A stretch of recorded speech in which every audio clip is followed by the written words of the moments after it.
കേരള സർവകലാശാലയുടെ ഭൂമി AKG സെന്ററിന് വേണ്ടി കയ്യേറിയത് ഒഴിപ്പിക്കണമെന്ന് ആവശ്യപ്പെട്ട് ഹൈക്കോടതിയിൽ ഹർജി. സർക്കാരിനോട് ഭൂമി സംബന്ധിച്ച് സത്യവാങ്മൂലം നൽകാൻ ഹൈക്കോടതി ഡിവിഷൻ ബെഞ്ച് ഉത്തരവിട്ടു. കേരള സർവകലാശാല മുൻ ജോയിന്റ് രജിസ്ട്രാറും മുൻ സിൻഡിക്കേറ്റ് അംഗവുമായ RS ശശികുമാർ നൽകിയ ഹർജിയിലാണ് കോടതി സർക്കാരിന്റെ വിശദീകരണം തേടിയത്.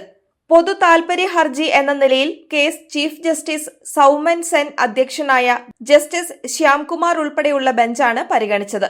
സത്യവാങ്മൂലം നൽകാൻ സർക്കാരിന് 3 ആഴ്ച സമയം അനുവദിച്ചു. കേരള സർവകലാശാലയുടെ 40 സെന്റ് ഭൂമി അനധികൃതമായി കൈവശപ്പെടുത്തിയത് റദ്ദാക്കണമെന്ന് ആവശ്യപ്പെട്ടാണ് ഹർജി.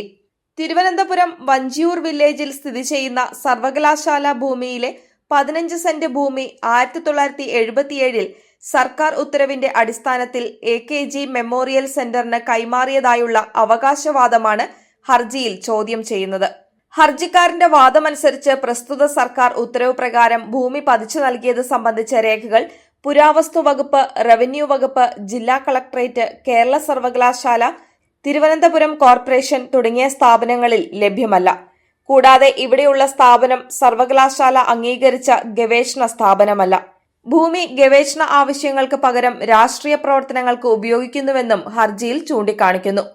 നാളിതുവരെ AKG സെന്ററിന് ഭൂമി പതിച്ചു നൽകുകയോ തണ്ടപ്പേര് പിടിക്കുകയോ കരം അടയ്ക്കുകയോ ചെയ്യാത്ത പുറമ്പോക്ക് ഭൂമിയാണെന്ന് റവന്യൂ വകുപ്പ് വ്യക്തമാക്കിയിട്ടുണ്ട്. അനുവദിച്ച 15 സെന്റിനേക്കാൾ കൂടുതലായ 40 സെന്റ് പുറമ്പോക്ക് ഭൂമി കൂടി ഉൾപ്പെടെ അനധികൃതമായി കൈവശം വെച്ചിട്ടുണ്ടെന്നും ഹർജിക്കാരൻ പറയുന്നു. യാതൊരു നിയമാനുസൃത അനുമതിയും ഇല്ലാതെ കെട്ടിടങ്ങൾ നിർമ്മിച്ചിട്ടുണ്ടെന്നും ഹർജിയിൽ ആരോപിക്കുന്നു.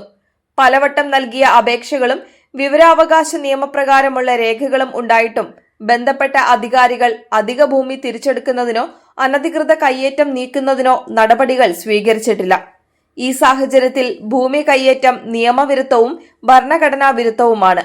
കേരള സർവകലാശാല ആക്ട് ഉൾപ്പെടെയുള്ള നിയമങ്ങൾ ലംഘിച്ചതായും പൊതുസമ്പത്ത് സംരക്ഷണത്തിന്റെ അടിസ്ഥാന തത്വങ്ങൾ ബാധകമാണെന്നും അനധികൃതമായി ഭൂമി അവകാശപ്പെടുത്തിയിരിക്കുന്നവരെ സെന്ററിൽ നിന്നും ഒഴിപ്പിക്കണമെന്നും ഹർജിയിൽ ആവശ്യപ്പെടുന്നു.